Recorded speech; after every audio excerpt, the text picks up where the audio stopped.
Joining us now, Ranking Member, House Intelligence Committee, Republican Congressman Devin Nunes.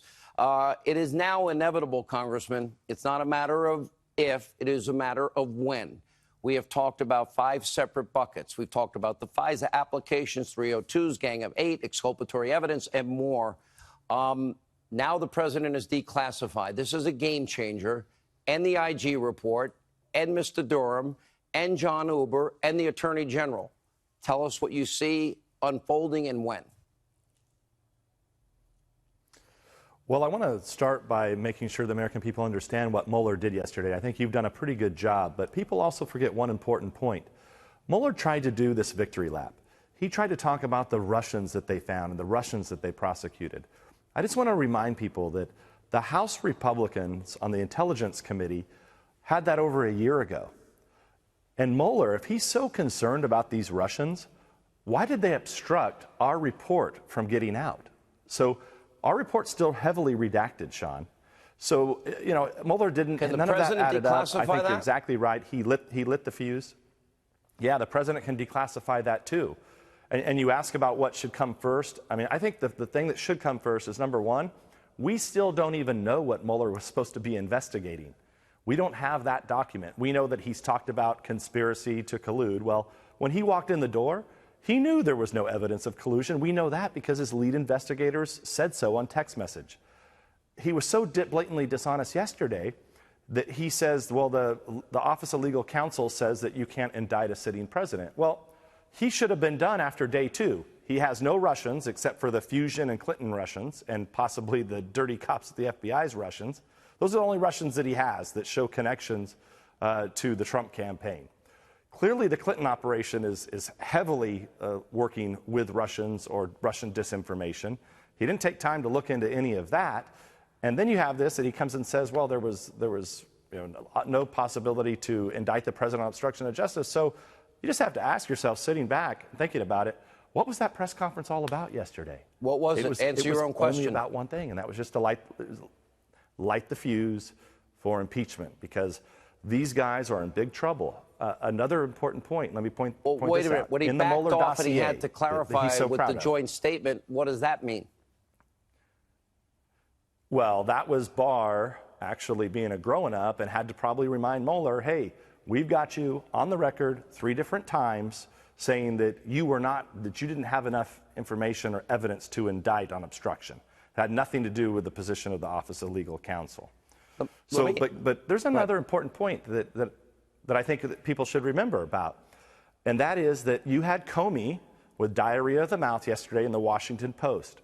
He said something about Mifsud. Mifsud is the guy that supposedly knew about the dirt on Clinton. The professor in England, yes. He called him a Russian, the professor.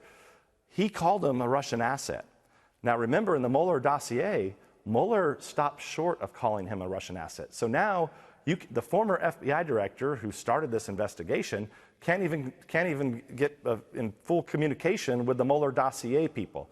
And then just to finish up and put a final point on this, Weissman, and you were just talking about this in your monologue, Weissman and another attorney there handled the Steele dossier in August of 2016.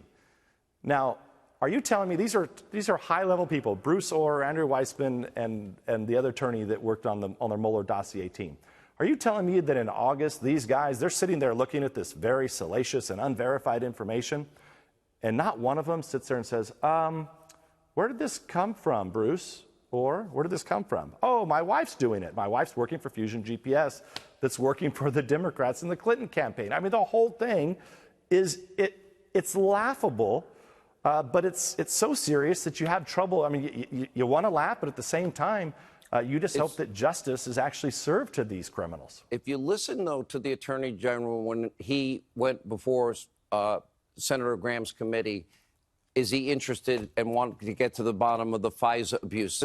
We know that Bruce Orr, behind closed doors, testified, yeah, he warned everybody. Hillary paid for it. Steele hates Trump. And by the way, it's unverified. That was in August of 2016. 10 days before, a State Department official, Kathleen Kavlik, also warned them before Comey signed off on the first FISA application. It says verified, but it's an unverifiable document because Steele doesn't stand by his own words. Are those people going to be held accountable? Do you see any way they get out of what I would think would be an indictment to commit fraud on a FISA court, an indictment to literally rig an investigation into their favorite candidate, Hillary Clinton, and then to use Russian lies to take down a duly elected president? Do they get away with that? Well, I think the easiest thing to prosecute on are the leaks and the lying and obstructing Congress's investigation. What I would say, just in closing, is that if you look at what's happened in this whole investigation, you've got a lot of areas for the Department of Justice to look at. Don't forget about the State Department also. You've got the dirty cops, the State Department, and whoever from the Clinton campaign was working with the dirty cops to get information from Russia. You've seen That's how this you start to run a information. real investigation. Would it be fair to say when the American people see what you have seen, it will shock the conscience and soul of this country? Well, I always say on the FISA application especially that, you've heard Comey call it a mosaic. And it's just plain, people need to see what's there, because I think they would cringe if they knew what the government was willing to do to its citizens. All right. Thank you, Congressman. We appreciate it.